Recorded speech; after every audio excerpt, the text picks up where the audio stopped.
अस्सलाम वालेकुम, मेरा नाम है मोहम्मद इरदा। पुफिन कल के चैनल पे आपको खुश आमदीद। मैं मौजूद हूँ कराची में कुछ स्कीम्स को एक्सप्लोर करने के लिए। काफ़ी स्कीम्स को मैं विज़िट कर चुका हूँ, उनसे ब्रोशर मैं ले चुका हूँ और बस अभी कंटेंट के ऊपर मेरी तैयारी चल रही है और इंशाल्लाह वेरी सून एक नई स्कीम को लेकर आपकी खिदमत में हाजिर होऊंगा बहुत जल्द इंशाल्लाह। तो चलिए हम बात करते हैं आज के टॉपिक के बारे में। आज का हमारा टॉपिक है लोकेशन। आज हम बात करेंगे लोकेशन की। जब आप कोई स्कीम को सिलेक्ट करते हैं तो उसकी लोकेशन कितनी अहमियत रखती है। उसके बाद हम बात करेंगे प्रॉपर्टी की। इस स्कीम के अंदर जब आप कोई प्लॉट पसंद करते हैं तो आया वो प्लॉट कितनी अहमियत रखता है। तो चलें बात करते हैं हम पहले स्कीम्स की।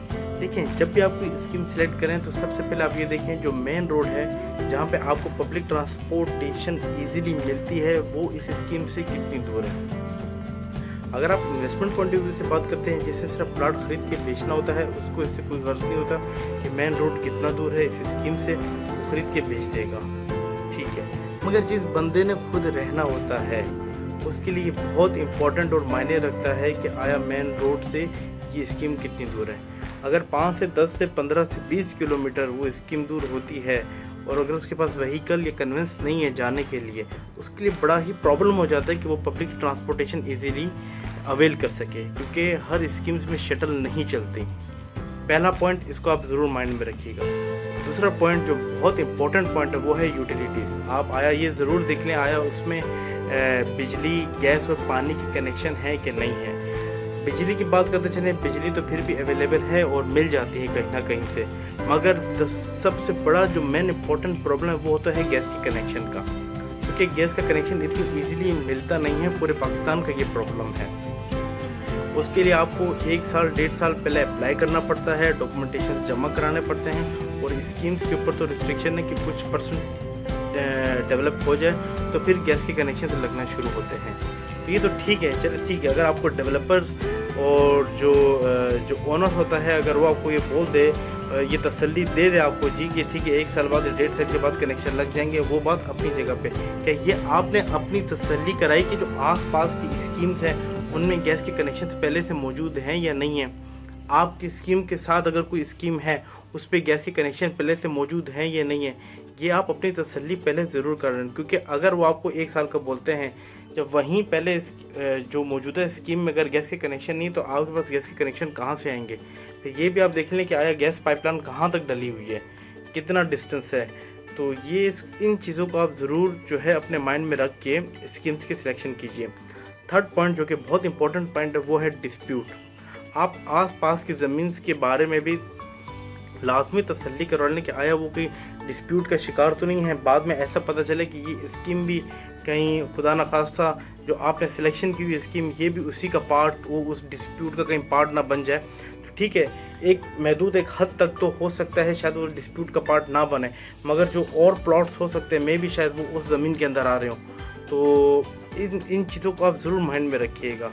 और जो फोर्थ जो बहुत मेन इंपॉर्टेंट पॉइंट है वो है फ्यूचर रिस्पेक्ट। आप फ्यूचर रिस्पेक्ट को देखते हुए अपनी स्कीम की सिलेक्शन कीजिए। ऐसा ना हो पता चले कि आसपास की ज़मीन में जो है वो कल को कोई बहुत बड़ा मॉल बन जाए और जो आपके मेन रोड के जो रास्ता है वो वही रास्ता उस मॉल को जा रहा हो, तो कल कोई फिर आप ही लोगों को जो है वो फिर प्रॉब्लम होती है एंट्रेंस एग्जिट इन और आउट में, क्योंकि फिर एक हैवी ट्रांसपोर्टेशन वहाँ से गुजरना शुरू हो जाती है। तो इन चीज़ों को ज़रूर आप माइंड में रखिए, क्योंकि जिनके घर बिल्कुल उस बिल्डिंग अगर वहाँ पर कोई बहुत बड़ी बिल्डिंग बन जाती है और उसके बराबर में होती है तो एक तो जो एक हवा का जो सपोर्ट होता है वो बिल्कुल रुक जाता है वहाँ से, और जो बिल्कुल जो दीवार के साथ जो मेन मॉल की दीवार के साथ जो घर होते हैं वो फिर प्रॉब्लम का शिकार में रहते हैं फिर। तो मेन रोड को आपने ज़रूर देखना है। इन चीज़ों को ज़रूर आप मद्देनज़र रखते हुए अपने स्कीम्स की सिलेक्शन कीजिए। चलिए आइए बात करते हैं हम प्लॉट के बारे में कि जब आप प्लॉट खरीदने के लिए जाएं तो उसके लिए लोकेशन कितना इंपॉर्टेंट और मायने रखती है।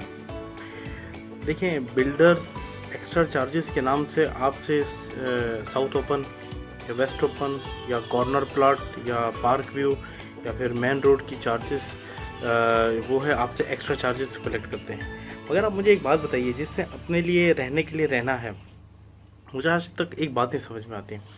अगर हम मेन रोड की बात करें, देखिए हर स्कीम में मेन रोड पे सर्विस रोड नहीं होता।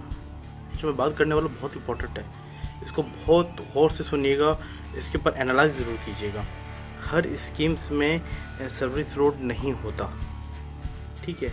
आप मेन रोड की बात करते हैं जी, आप मेन रोड के नाम पे हमसे 2-3 लाख रुपए एक्स्ट्रा चार्ज कर लेते हैं। मैं बिल्डर्स के बारे में बात कर रहा हूँ, आपने चार्ज कर लिया यार। मेन रोड में तो मेरे भाई वहाँ पे तो डेली गाड़ियों का जाना और आना होता है। वहाँ पे तो ख़वातीन बाहर नहीं निकल सकती हैं, वहाँ पे तो बच्चे इजीली बाहर खेल नहीं सकते हैं। जिस तरह से अगर आप गलियों में आप देख लें, गलियों में जितने भी घर हैं उसमें बच्चे इजीली बाहर निकल के खेल सकते हैं। उनकी जो घर की ख़वातीन है वो इजीली बाहर निकल के वॉक कर सकती हैं। मगर आप मुझे एक बात बताइएगा, जो मेन रोड के नाम पे बिल्डर्स जो चार्जेस हमसे एक्स्ट्रा पेमेंट के लेते हैं, सर्विस रोड हो ठीक है, समझ में आता है कि एक एक्स्ट्रा हमें 50 फुट का रोड मिल जाता है जहाँ पे आप अपनी गाड़ी खड़ी कर सकते हैं, जहाँ पे हमारी घर की ख़वातीन जो है वो वॉक कर सकती हैं। मगर जहाँ पे मेन रोड पे बेशक अगर आपने 100 फुट का रोड दिया हो तो मगर ये है कि गाड़ियों को तो वहाँ पे आना और जाना गुजर रहता है ये बड़ी बड़ी स्कीम्स में। तो वहाँ पे आप मेन रोड के नाम पे हमसे एक्स्ट्रा चार्ज कर लेते हैं। मगर मुझे ऐसा नहीं लगता कि ये आप के सिलेक्शन के टाइम पे आप हमेशा मेन रोड को ही फोकस करें। आप गलियों के अंदर घर देखें और गली के अंदर घर के अंदर आप देखें कि आया वो 30-35, क्योंकि अमूमन आजकल 35 से 40 फुट के जो है वो रोड होते हैं गलियों के अंदर जो होते हैं।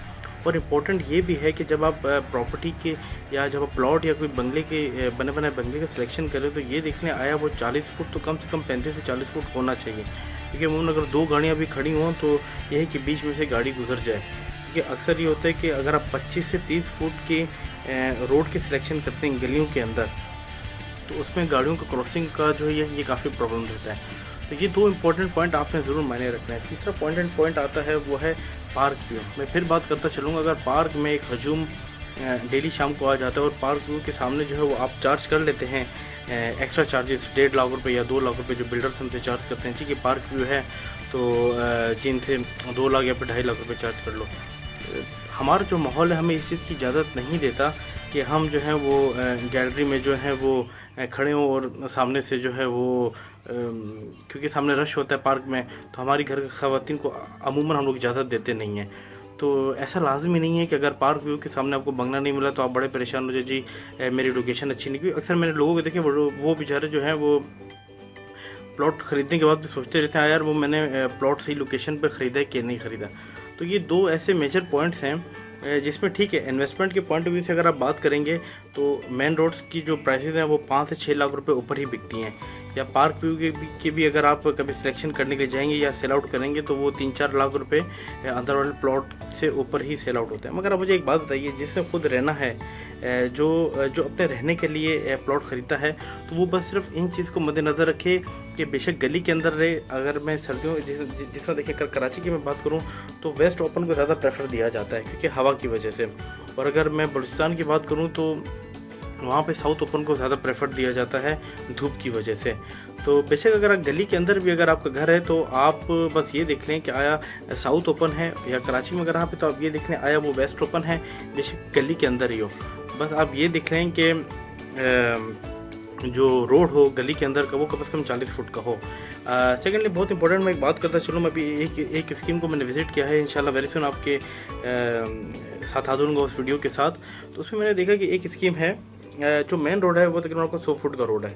तो ये स्कीम्स जब ऊपर की तरफ जाती है तो ऊपर भी जो है उन्होंने वो तकरीबन 100 फुट का रोड दिया हुआ है। तो ये आप देखिए कि जो नीचे मेन रोड है क्योंकि कमर्शियल आगे जाकर आता है तो ये तो यूज़ में रहता है। अगर आपको कभी इस तरह की लोकेशन का मिले कि यार यहाँ पर भी 100 फुट है और जहाँ और ऊपर जाके या ऐसी लोकेशन मिल रहा है कि जहाँ पर भी 100 फुट का रोड है मगर वहाँ पे बहुत गाड़ियों का गुजर नहीं है, तो वो लोकेशन भी आपके लिए बहुत बेस्ट है क्योंकि आपको वहाँ पे काफ़ी स्पेशल स्पेस आपको मिल जाती है गाड़ी पार्क करने के लिए, बच्चों के खेलने के लिए, घर की ख़वातीन को वॉक करने के लिए।